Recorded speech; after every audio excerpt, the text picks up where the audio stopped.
Hai, selamat siang. Perkenalkan, nama saya adalah Askia Rapa Fitriani, biasa dipanggil Rapa. Umur 22 tahun, lahir di Banjarmasin pada tanggal 8 Juli 2001.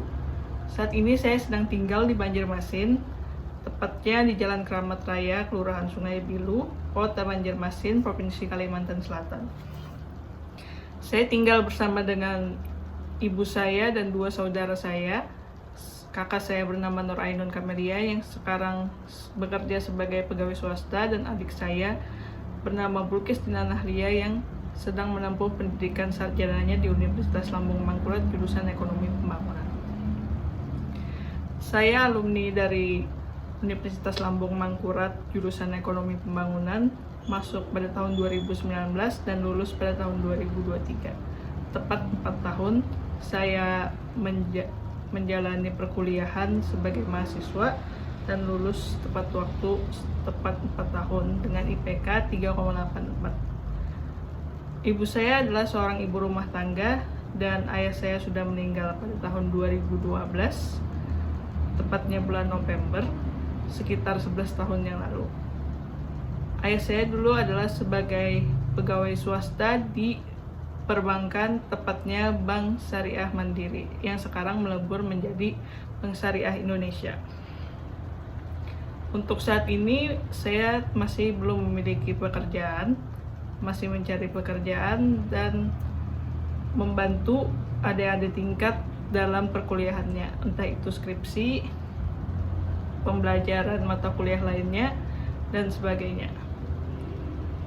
Pada saat kuliah, saya mengikuti berbagai macam kegiatan, diantaranya saya mengikuti himpunan mahasiswa ilmu ekonomi dan studi pembangunan, yaitu himpunan dari jurusan yang saya tempuh, yaitu ekonomi pembangunan. Pada periode pertama, periode tahun 2020, saya sebagai anggota dari Divisi Desain dan Multimedia, yang mana Divisi Desain dan Multimedia itu bertanggung jawab untuk membuat desain dari feed Instagram, mengedit video profil Himespa, dan membantu divisi sebelah yaitu Humas dan TI dalam membuat konten. Lebih tepatnya kami lebih ke pembuatan dari pengeditan video maupun pengeditan foto, pengeditan Instagram, dan pengeditan lainnya. Pada tahun kedua, periode 2021, saya di Himespa atau Himpunan Ilmu Ekonomi dan Studi Pembangunan sebagai anggota Humas dan Teknologi Informasi yang bertanggung jawab pemegang seluruh sosial media dari Himespa, yaitu Instagram, Telegram, YouTube, dan email. Kami juga bertanggung jawab untuk membantu divisi sebelah, yaitu desain dan multimedia, untuk membuat konten, terutama dalam mengonsep seluruh konten tersebut, seperti mengonsep membuat video profil, membuat video hari besar, dan video-video konten lainnya di Himespa. Itu adalah bagian dari anggota Humas dan TI. Kami juga bertanggung jawab untuk membalas seluruh chat yang masuk melalui DM Instagram maupun Telegram. Kami juga bertugas untuk mengupload seluruh konten di Instagram, di YouTube, dan lain sebagainya. Pada tahun ketiga, pada periode 2022, saya diamanati menjadi bendahara, yang mana itu bertanggung jawab untuk mengendalikan keuangan daripada himpunan, mengamankan keuangan, dan segala sesuatu yang berhubungan dengan keuangan itu adalah tanggung jawab bendahara yang disetujui oleh ketua umum. Di sisi lain, bendahara juga bertanggung jawab sebagai penasehat dari berbagai macam program kerja yang telah dilakukan oleh Himespa. Alhamdulillah, selama saya menjadi bendahara, saya berhasil mengumpulkan 2 juta lebih banyak daripada periode sebelumnya, serta bisa mengadakan program kerja liburan gratis untuk anggota ke pantai, walaupun hanya pantai di daerah saya. Saya sangat bangga terhadap tersebut.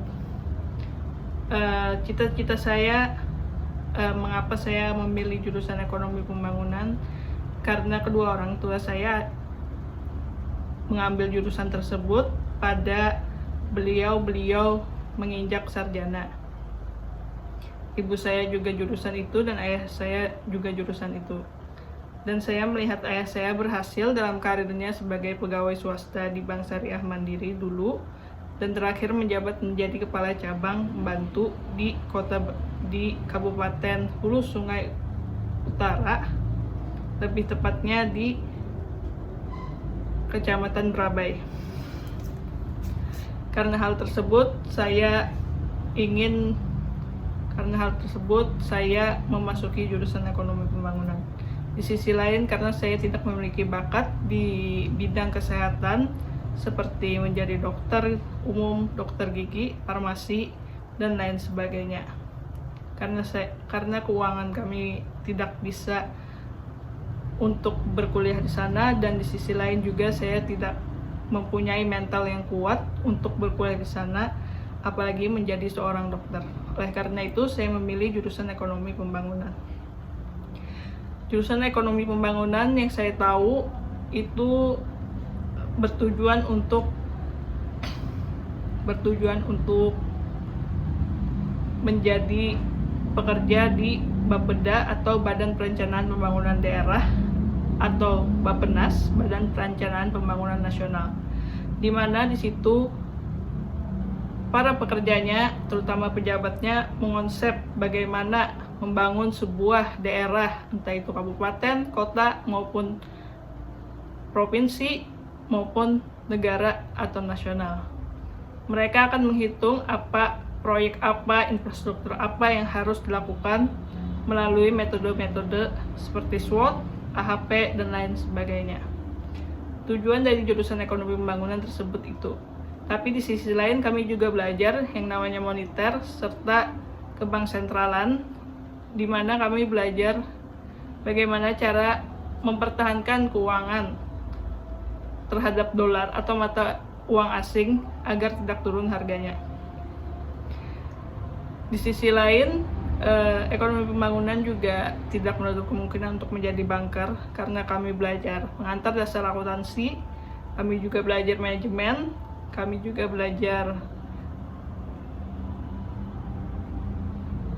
ekonomi Islam, mungkin untuk yang ingin bekerja di perusahaan syariah, entah itu asuransi syariah dan lain sebagainya.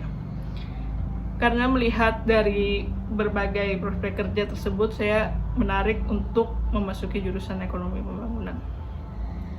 Cita-cita saya pada saat sebelum masuk kuliah, saya ingin menjadi seorang banker seperti ayah saya, seorang pekerja swasta di perusahaan swasta besar seperti tante saya, yang sekarang sudah menjabat menjadi direktur di salah satu perusahaan swasta di kota Surabaya.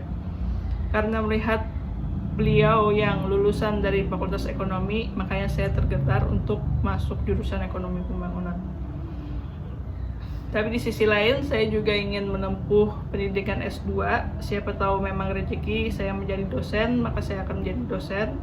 Dan setelah saya berkuliah, cita-cita saya menjadi lebih luas, tidak hanya seorang banker, tapi saya juga ingin menjadi seorang pejabat yang mana akan ikut andil dalam membangun pembangunan daerah maupun nasional di Indonesia ini. Karena banyak sekali yang harus dibenahi dari Indonesia ini, terutama kemiskinan, pengangguran, ketimpangan, dan lain sebagainya. Saya pernah melakukan tes MBTI, berbeda-beda hasilnya. Ada yang mengatakan saya ekstrovert, ada yang mengatakan saya introvert, ada yang mengatakan saya lebih cenderung ke diri saya sendiri, ada yang mengatakan saya cenderung saya bisa membantu orang lain.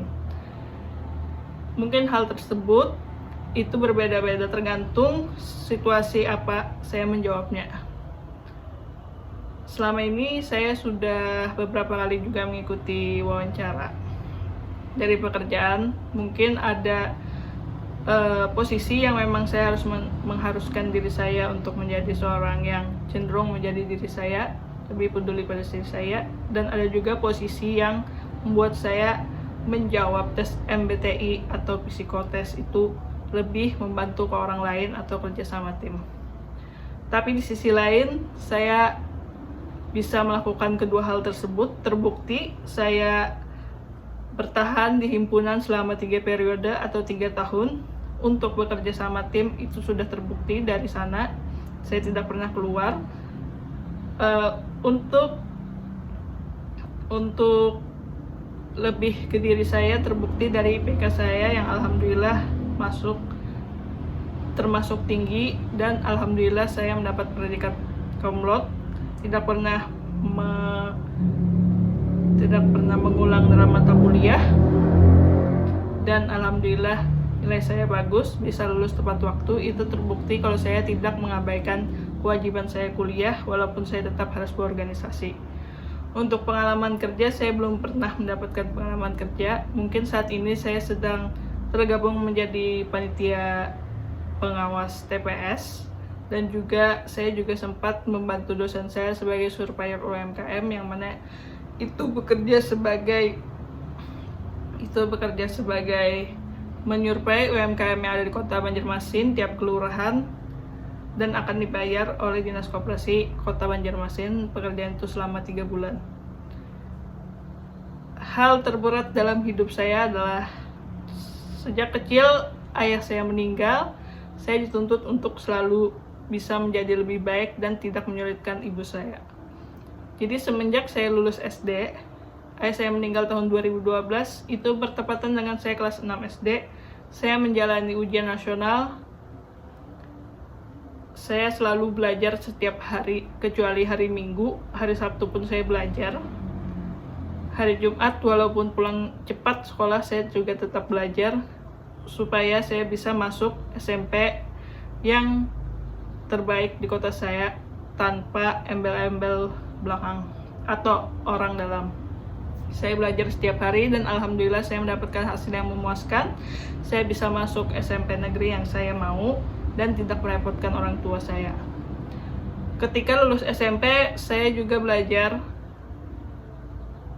untuk bisa masuk ke SMA yang terbaik, lebih tepatnya Madrasah Aliyah terbaik di kota saya. Tanpa embel-embel dan mengikuti tes, alhamdulillah saya masuk. Begitu halnya juga untuk masuk perguruan tinggi ini. Masuk perguruan tinggi ini saya mendapatkan jalur undangan atau SNMPTN, yang mana saya belajar setiap hari untuk mempertahankan nilai saya menjadi yang baik. Pada dasarnya itu adalah hal terberat dalam hidup saya selama ini. Bagaimana caranya? Di sisi lain kami juga mengatur keuangan bagaimana cukup. Uang yang kami dapatkan karena ibu saya tidak bekerja, hanya berharap dari sewaan toko dan sewaan rumah yang ditinggalkan oleh ayah saya. Kami harus mencukupkan itu untuk bertahan hidup. Dan alhamdulillah sekarang kakak saya sudah bekerja dan hidup kami jadi terbantu. Semoga saya juga bisa bergabung dengan perusahaan Anda dan bekerja serta membantu ibu saya. Mungkin untuk perkenalan cukup sampai di sini.